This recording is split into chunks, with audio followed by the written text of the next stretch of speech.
Hello guys, सबैजना सन्चै हुनुहुन्छ होला। आज चाहिँ बल खेल्न जानु पर्यो। खासै जानु त मन थिएन, फेरि भाइले फोन गरेको कि दाइ आउनु पर्यो भनेर के गर्नु अल्छी बनाइरहेको थियो। आज नजानु पर्यो भनेको कामले पनि थका लागेर, तर फेरि फुटबल भनेपछि फेरि कहाँदेखि जोस जागर आइहाल्छ क्या।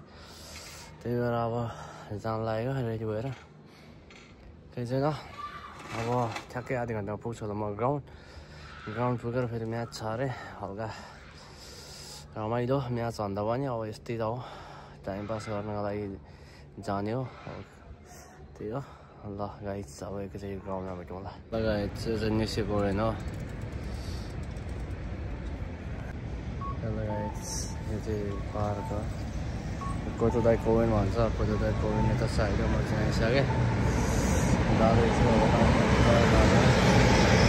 अहिलेदेखि साइकल किन्न चाहिँ थाल्नु रहेछ।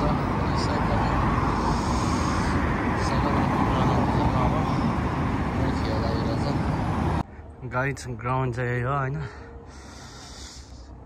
खेल्ने हो। हाम्रो केटाहरू चाहिँ पल्लो छेउमा चाहिँ छिटो आइज भन्दै थियो होइन। गएर लगातार म्याच हुने अरे। ल गाइज।